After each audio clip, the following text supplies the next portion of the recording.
ഇന്ന് നമുക്കൊരു വെറൈറ്റി ആയിട്ടുള്ള സംഭവം ഉണ്ടാക്കാം കേട്ടോ. അത്ര വെറൈറ്റി ഒന്നുമല്ല, വിഷു റിലേറ്റഡ് ആയിട്ടുള്ള ഒരു കാർഡ് ഉണ്ടാക്കാം കേട്ടോ.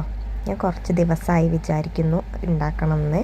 അപ്പോൾ എന്തായാലും നാളല്ലേ വിഷു, അപ്പോൾ ഇന്ന് അങ്ങോട്ട് ഉണ്ടാക്കാമെന്ന് വിചാരിച്ചു. അപ്പോൾ അതിനിതാ ഞാനൊരു കട്ടിയുള്ള ഒരു കാർഡ്ബോർഡ് പോലുള്ള ഒരു പേപ്പർ എടുത്തിട്ടുണ്ട്.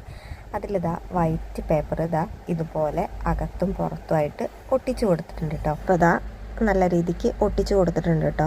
അകത്ത് ചുളിവൊക്കെ ഉണ്ടായിട്ടുണ്ട്, അതൊന്നും കുഴപ്പമില്ല.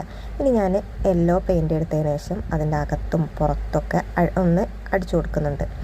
ഇപ്പം നിങ്ങൾ വിചാരിക്കുന്നുണ്ടാവും യെല്ലോ പേപ്പർ എടുത്താൽ പോരെയെന്ന്.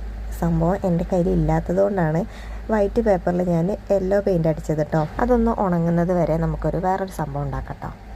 ഒരു പേപ്പർ ഇതുപോലെ കട്ടിക്ക് മടക്കിയതിന് ശേഷം ഒരു ഓടക്കുഴലിൻ്റെ രീതിക്ക് ഞാൻ കളർ ചെയ്തെടുത്തിട്ടുണ്ട്. എന്നിട്ട് ഒരു സ്റ്റീൽ വയർ എടുത്തിട്ട് ഇതുപോലെ മടക്കിയിട്ട് 6 മുത്ത് ഒട്ടിച്ച് കൊടുക്കുന്നുണ്ട് ഇതുപോലെ കേട്ടോ. എന്നിട്ട് ആ ഓടക്കുഴലിൻ്റെ അറ്റത്ത് ഇതുപോലെ വെച്ച് കൊടുത്തു കേട്ടോ.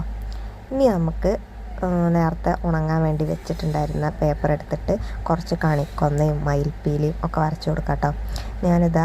അതിൻ്റെ ഫ്രണ്ട് പേജിൽ തന്നെ ഒരു സൈഡിൽ കുറച്ച് കൊന്നപ്പൂവും പിന്നെ മയിൽപ്പീലിയൊക്കെ വരച്ചു കൊടുത്തിട്ടുണ്ട്. ഇനി അകത്ത് കേട്ടോ, പുറത്ത് അത്രയും മതി. അകത്ത് ഇതുപോലെ മുകളിൽ നിന്ന് താഴോട്ട് ഇങ്ങനെ തൂങ്ങി കിടക്കുന്ന രീതിയിൽ കുറേ കൊന്നപ്പൂ വരച്ചു കൊടുത്തിട്ടുണ്ട്. എന്നിട്ട് കുറച്ച് ഫ്രൂട്ട്സും വാൽക്കണ്ണാടിയും പിന്നെന്താ മയിൽപ്പീലിയും ഒക്കെ വരച്ചു കൊടുത്തിട്ടുണ്ട് കേട്ടോ. എന്നിട്ട് ഇപ്പുറത്തെ സൈഡിൽ നമ്മൾ നേരത്തെ ഉണ്ടാക്കിയിട്ടുള്ള ആ ഓടക്കുഴലും ജസ്റ്റ് ഒന്ന് ഒട്ടിച്ചു കൊടുത്തു. ഫ്രണ്ടിൽ ഒരു ഹാപ്പി വിഷു എന്നും കൂടെ എഴുതി കൊടുത്തു. അപ്പോൾ നമുക്ക് കൈനീട്ടം കൊടുക്കാനുള്ള കാർഡ് റെഡി ആയിട്ടുണ്ട് കേട്ടോ.